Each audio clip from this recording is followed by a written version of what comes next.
Las Primaveras de la Ciencia es un programa que nace a partir del 15º aniversario del concurso Leamos la Ciencia para Todos, en colaboración con estudiantes del Instituto de Educación Media Superior del Distrito Federal y asociaciones civiles como es Paso Cenital del Sol, Fuerza León y Cabellera Berenice.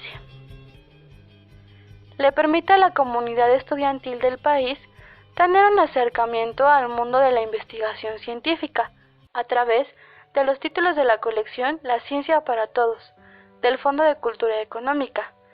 Esta colección, que rebasa los 250 títulos, es una de las más importantes de divulgación de la ciencia, escrita directamente en español, y reúne a los más importantes científicos del país.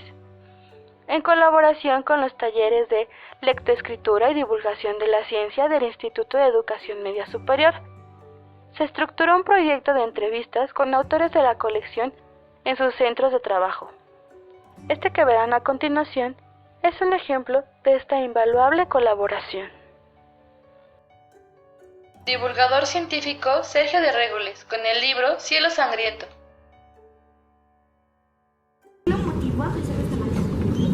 Pues a mí realmente lo que me motivó es aquel impacto de Rusia hace 5 años, porque es muy chistoso, todos los coches en Rusia llevan cámaras, porque no confían en nadie, entonces por si tienes un accidente, un encuentro con la policía, ahí tienes una prueba filmada de lo que puede haber pasado. Así son de desconfiados los rusos unos con otros. Entonces, cuando hubo este impacto, pues montones de personas subieron unos videos muy bonitos a YouTube y era una belleza ver este objeto atravesar, surcando el cielo durante más de 20 segundos, desde todos los ángulos posibles, ¿no?, en esa ciudad rusa. Y a mí lo que me impactó es la belleza del espectáculo.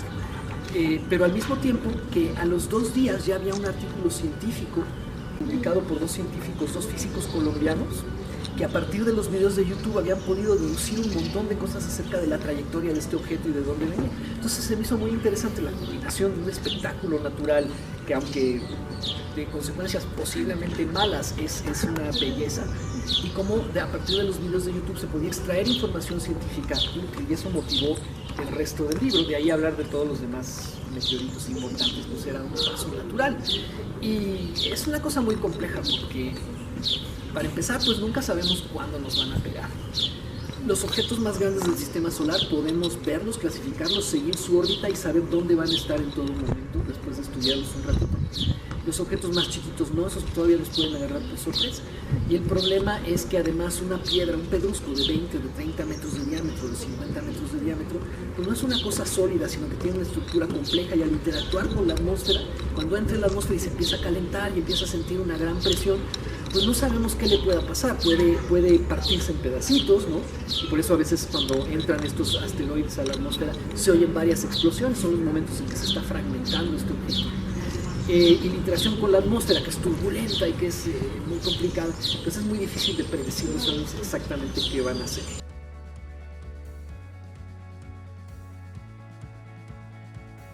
Entrevista al Dr. Shahen Hassian, investigador del Instituto de Física de la UNAM, con el libro Del mundo cuántico al universo en expansión. Cambiando un poco de tema, en una de sus entrevistas que yo vi, hablaba sobre la onda cuántica. ¿Cómo se relaciona la teoría entre lo atómico y el cósmico?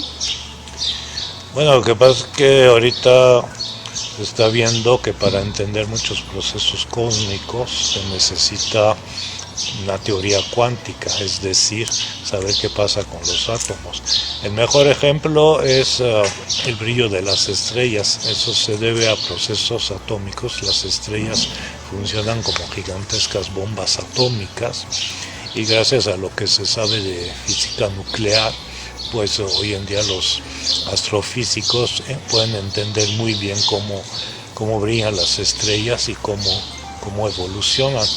Asimismo, pues ha habido mucho interés en entender cómo era el universo primordial y poco después del Big Bang, y eso se necesita física atómica, física cuántica para entender bien lo que sucedió en esas épocas tan remotas del universo.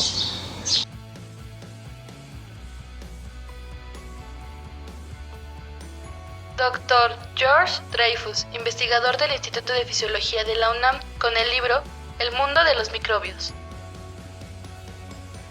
Los niños, los bebés que todavía no caminan y que gatean, no sé si se han fijado, sino que ¿qué hacen? Comen tierra. ¿Por qué comen tierra? Porque se están infectando. Tenemos que tener a las bacterias metidas adentro de nosotros para sobrevivir. Es muy probable que esos equilibrios que se logran de alguna manera cada quien de manera diferente tengan que ver con el bienestar a lo largo del tiempo. Si yo tengo una vida sana, fui sano toda mi vida, probablemente es que los equilibrios de mi organismo con los habitantes que tengo adentro y mi metabolismo son adecuados. Y ahora se le conoce a eso, tiene un término, se llama disbiosis. Cuando hay una disbiosis, una alteración en las relaciones biológicas entre nosotros y nuestras bacterias que tenemos básicamente en el intestino grueso, en las mucosas, en las manos, en la boca, cuando hay una disbiosis surge un problema de salud. Pero normalmente estamos bien.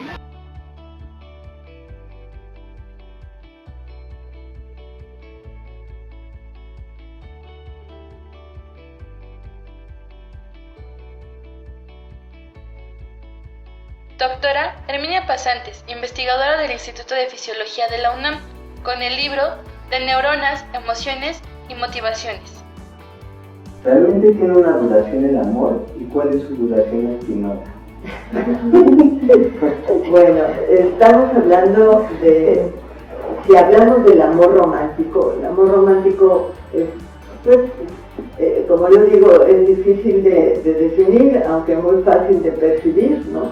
Entonces es estar, ese high, es estar así como en las nubes, ese estado no dura mucho. Y bueno, yo nunca pensé que iba a haber apoyos financieros de las grandes fundaciones para estudiar el amor romántico y el cerebro. Está identificado cuál es el circuito, es el mismo circuito de la felicidad, el que hace percibir la felicidad de donde quiera que venga, inclusive la que producen las drogas. Y pues para mí no fue nada sorprendente ver que era justamente ese circuito el que se activa. Y los investigadores que se ocupan de ese tema, pues han percibido que ese tipo de amor, estamos hablando del amor romántico así en su esplendor, ellos dicen que dura entre 3 y 6 meses, pero estamos hablando del grueso de la curva de distribución.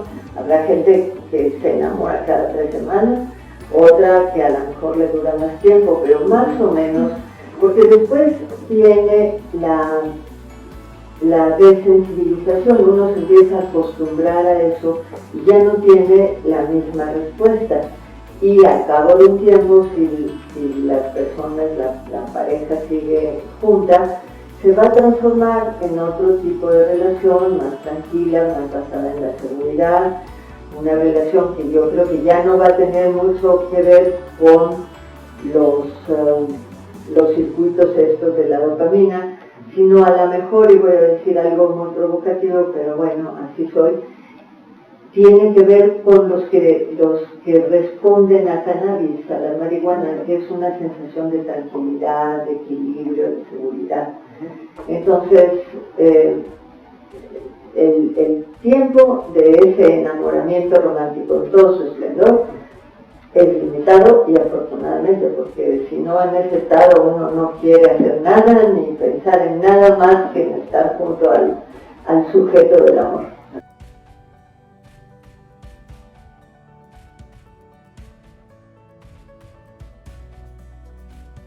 Doctor Ricardo Tapia, investigador del Instituto de Fisiología de la UNAM, con el libro Las células de la mente.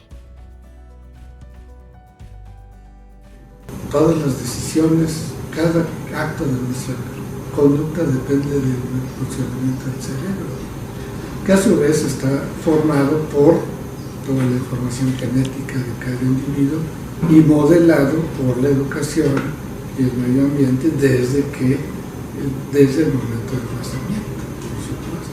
Y otros factores, claro, la nutrición, ¿no? Una mujer embarazada que no está bien nutrida, pues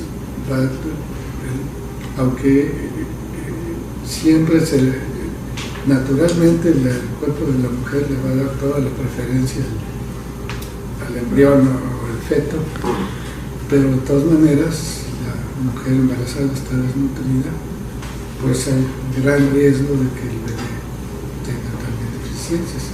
Y durante los primeros meses, si no hay leche materna, que es el mejor alimento obviamente, pues puede haber problemas, y ese es otro factor que claro afecta el desarrollo del cerebro también, ¿no? Todo esto se va a modificar tremendamente conforme vayamos progresando en el conocimiento del cerebro, que yo digo que es la última frontera del conocimiento, y yo digo que las neurociencias por eso es la disciplina científica del siglo XXI, porque yo creo que antes de terminar el siglo XXI ya vamos a estar mucho más adelantados, con muchísimas consecuencias para las sociedades, porque ya vamos a poder analizar y juzgar la conducta humana con bases más neurobiológicas, ¿no? Más científicas, y no con bases en pensamientos metafísicos o filosóficos o sociales, porque los aspectos sociales es tremendamente importante, por supuesto, ¿no?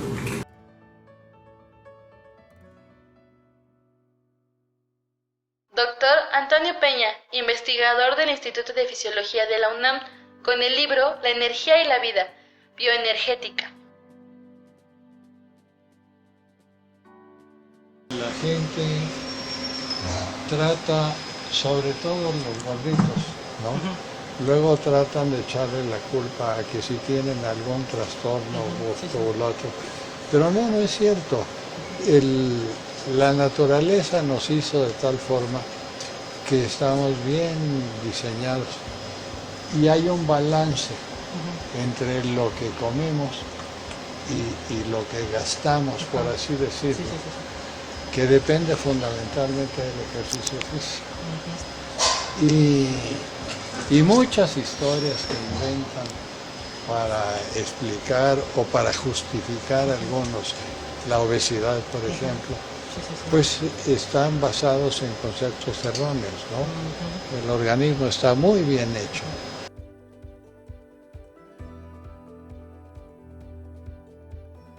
Entrevista al Dr. Jorge Flores Valdés, investigador del Instituto de Física de la UNAM, con el libro Una ojeada a la materia.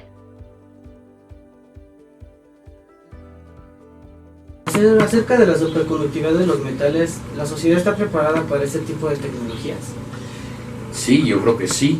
De hecho, pues la superconductividad a baja temperatura se descubrió hace más de 100 años y desde entonces pues se han utilizado estos superconductores para producir campos magnéticos muy fuertes, poder levitar trenes y cosas por el estilo. Lo que es nuevo, y por eso creo que es lo que da origen a tu pregunta, son los superconductores de alta temperatura. O sea, no se requiere, como en los viejos tiempos, de bajar la temperatura a unos cuantos grados Kelvin para que las sustancias se conviertan en superconductoras, es decir, que puedan conducir electricidad con una resistencia muy baja.